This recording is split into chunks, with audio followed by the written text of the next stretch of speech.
صورت انعام کی یہ آیت نمبر 53 ہے۔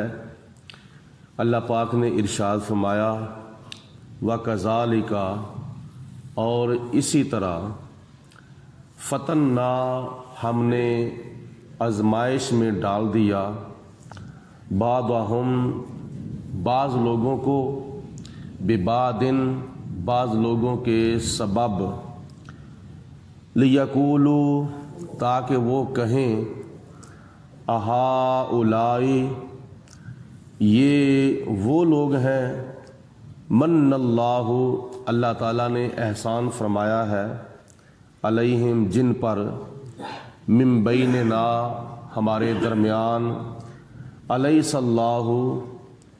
کیا اللہ تبارک و تعالیٰ نہیں بعالم، جانتا، بالشاکرین، ان شکر گزار بندوں کو۔ خلاصہ یہ ہے کہ نبی کریم علیہ الصلوۃ والسلام کے ظاہری دور حیات میں بعض کافر ایسے تھے جن کے پاس دولت، مال، دنیا کا بہت زیادہ تھا، اور نبی پاک علیہ الصلوۃ والسلام کے صحابہ کرام اور جو مسلمان تھے ان کے پاس بظاہر دنیا کا مال اور دنیا کی دولت اتنی نہیں تھی سوائے چند صحابہ کرام کے۔ ایسا وقت گزرتا تھا کہ 2 ہفتے، 3 ہفتے، 4 ہفتے، مہینہ 2 مہینے، کئی مرتبہ صحابہ کرام کے چولہوں کے اندر آگ بھی نہیں جلتی تھی اور کھجوروں پر ہی گزارا کرتے تھے۔ ایک کھجور صبح کے وقت، ایک دوپہر کے وقت، ایک شام کے وقت۔ تو خدا تعالیٰ نے فرمایا کہ ہم نے مالدار کافروں کو مسلمانوں کی وجہ سے آزمائش میں ڈال دیا، اور یہ دنیا کا جو مال ہے یہ آزمائش ہے، یہ امتحان ہے۔ کسی کو خدا تعالیٰ زیادہ دے کے آزماتا ہے اور کسی کو خدا تعالیٰ تھوڑا دے کے آزماتا ہے۔ تو اللہ تعالیٰ نے فرمایا کہ میں نے کافروں کو آزمایا ہے، یعنی بعض لوگوں کی وجہ سے آزمائش میں ڈال دیا۔ اس کا مطلب یہ ہے کہ کافروں کو، یعنی جو مالدار تھے ان کو غریب مسلمانوں کی وجہ سے خدا تعالیٰ نے آزمائش میں ڈال دیا کہ یہ کیا کرتے ہیں اور کتنا انصاف سے کام لیتے ہیں، کتنا کو یہ ظلم کرتے ہیں۔ اللہ فرماتا ہے وَكَذَلِكَ، اور اسی طرح فتننا، ہم نے آزمائش میں ڈال دیا بعضہم، بعض لوگوں کو، یعنی کافر مالداروں کو، ببعضٍ، غریب مسلمانوں کی وجہ سے، لیقولوا، تاکہ کافر لوگ کہیں اہؤلاء، کیا یہ وہ لوگ ہیں، تنزیہ طور پر، یعنی کافر جو تھے وہ مسلمانوں کو یہ کہیں تنزیہ طور پر کہ من اللہ علیہم، جن پر اللہ تعالیٰ کی ذات نے احسان فرمایا ہے، من بیننا، ہمارے اندر، یعنی کافر لوگ مسلمانوں کو یہ کہیں کہ یہ وہ لوگ ہیں جن کے اوپر اللہ تعالیٰ نے احسان فرمایا ہے۔ الیس اللہ، اس کا جواب یہ ہے الیس اللہ بعالم بالشاکرین، کیا اللہ تعالیٰ ان شکر گزار بندوں کو نہیں جانتا؟ اللہ تبارک و تعالیٰ جانتا ہے کہ میرے مسلمان میرے شکر گزار بندے ہیں، یہ ہر حال میں اللہ تعالیٰ کا شکر ادا کرتے ہیں، زیادہ مل جائے تب بھی خدا کا شکر ادا کرتے ہیں، کم مل جائے تب بھی اللہ تعالیٰ کا شکر ادا کرتے ہیں۔ وَإِذَا جَاءَكَ الَّذِينَ يُؤْمِنُونَ بِآيَاتِنَا، اب غریب مسلمانوں کی شان سنو، اللہ پاک نے کیا بیان فرمائی ہے۔ غریب مسلمان، ویسے بھی حدیث پاک میں آتا ہے، نبی کریم علیہ الصلوۃ والسلام نے ارشاد فرمایا کہ میں نے جنت کے اندر جھانک کر دیکھا تھا، جنت میں میں نے جھانک کر دیکھا تھا، مجھے جنت کے اندر زیادہ غریب مسلمان نظر آئے تھے۔ جو غریب ہے نا، غریب مسلمان، وہ مجھے زیادہ نظر آئے تھے، دوسرے بھی تھے لیکن زیادہ مجھے غریب مسلمان نظر آئے تھے جنت کے اندر۔ یہ حضور علیہ السلام نے حدیث پاک میں غریب مسلمانوں کی شان بیان فرمائی ہے۔ وَإِذَا جَاءَكَ، اے میرے حبیب علیہ السلام، جب آپ کے پاس آ جائیں الذین یؤمنون بآیاتنا، میرے وہ مسلمان بندے جو میری آیتوں پر ایمان رکھتے ہیں۔ قرآن پاک کی آیتیں، دین کے احکامات پر جو غریب مسلمان ایمان رکھتے ہیں، اے میرے حبیب علیہ الصلوۃ والسلام، جب وہ آپ کے پاس آ جائیں تو اللہ تعالیٰ نے نبی پاک علیہ السلام کو کیا ارشاد فرمایا ہے کہ ان کے آنے پر کیا کرنا ہے؟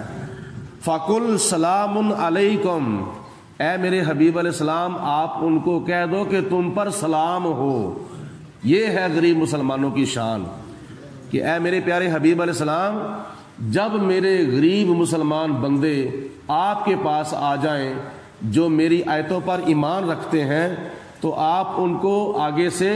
سلامتی کا انعام عطا فرمائیں۔ فَقُلْ سَلَامٌ عَلَيْكُمْ، اے اللہ کے مسلمان بندو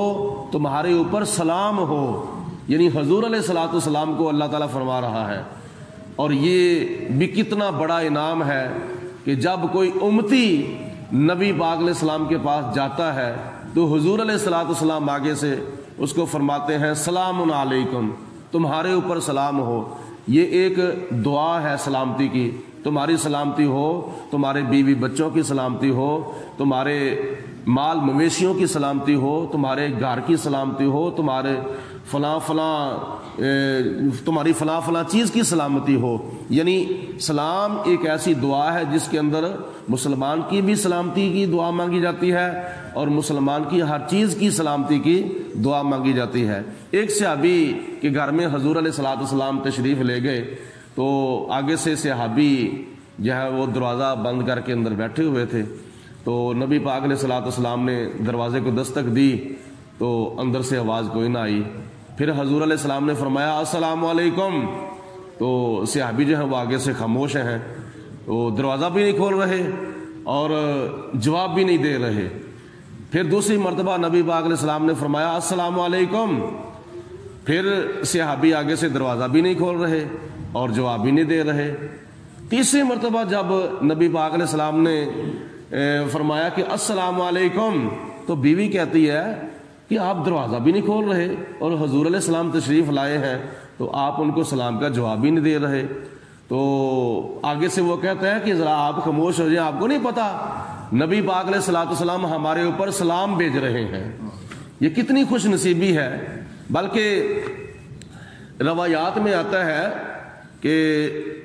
جب بندہ نمازی نماز پڑھتا ہے تو نمازی نماز کے دوران علماء فرماتے ہیں کہ السلام علیکہ ایھا النبی ورحمۃ اللہ وبرکاتہ، یہاں پہ آؤ، تھوڑا سا وقف کرو، تھوڑا سا ایک دو لمحہ وقف کر کے پھر آگے سے پڑھنا شروع کرو۔ اس کی وجہ یہ ہے کہ جب نمازی نماز کے دوران کہتا ہے نا السلام علیکہ ایھا النبی ورحمۃ اللہ وبرکاتہ، تو اس وقت نبی کریم علیہ الصلوۃ والسلام اپنے امتی کو، اپنے غلام کو سلام کا جواب ارشاد فرماتے ہیں۔ تو یہ کتنی خوش نصیبی ہے کہ نبی پاک علیہ الصلوۃ والسلام فرماتے ہیں السلام علیکم یا فرماتے ہیں وعلیکم السلام۔ تو یہ بہت بڑا انعام ہے کہ ساری کائنات، سارے مسلمان، فرشتے، جن حضور علیہ الصلوۃ والسلام پر سلام پڑھتے ہیں، درود پڑھتے ہیں، اور حضور علیہ الصلوۃ والسلام اپنے امتی کے سلام کا جواب ارشاد فرماتے ہیں۔ تو یہ بہت بڑا انعام ہے کہ جب نبی پاک علیہ الصلوۃ والسلام کے غلام، صحابہ کرام، مسلمان، حضور علیہ السلام کی امتی، اللہ کی آیتوں پر ایمان لانے والے جب حضور کی بارگاہ میں حاضر ہوتے ہیں تو خدا فرماتا ہے میرے محبوب ان کو کہو سلام علیکم، تمہارے اوپر سلامتی ہو۔ کاتب ربکم علی نفسہ الرحمہ، اللہ پاک کی ذات بابرکات نے اپنے اوپر لازم کر لیا ہے تمہارے اوپر رحم کرنا، تمہارے اوپر کرم کرنا۔ کاتب ربکم، تمہارے رب نے لکھ لیا ہے، اللہ نفس ہی، اپنے اوپر، الرحمہ، رحم کرنا۔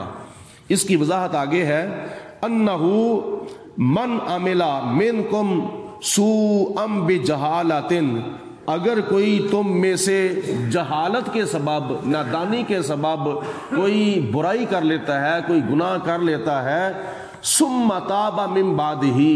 تو اس گناہ کے بعد، اس خطا کے بعد اگر وہ توبہ کرتا ہے، اور توبہ بھی جو پکی توبہ ہوتی ہے توبۃ نصوحہ کر لیتا ہے، وَأَصْلَحَ، اور توبہ کرنے کے بعد پھر اپنے آپ کو سنوارتا ہے، اپنے آپ کی اصلاح کرتا ہے، فَإِنَّهُ غَفُورٌ الرحیم، تو بے شک اللہ تعالیٰ اس کا گناہ معاف فرمانے والا بھی ہے اور اس کے اوپر رحم فرمانے والا بھی ہے۔ وَكَذَلِكَ، اور اسی طرح، نُفَصِّلُ الْآيَاتِ، ہم اپنی آیتیں بڑی تفصیل کے ساتھ بیان کرتے ہیں، وَلِتَسْتَبِينَ سَبِيلُ الْمُجْرِمِينَ، اور تاکہ مجرموں کا راستہ جو ہے وہ واضح ہو جائے، پتہ چل جائے کہ مجرموں کا راستہ کون سا ہے، یا مجرموں کو پتہ چل جائے کہ ہم کون سے راستے پر چل رہے ہیں، لہٰذا اس راستے کو چھوڑ کر ہمیں سلامتی والے راستے پر چلنا چاہیے۔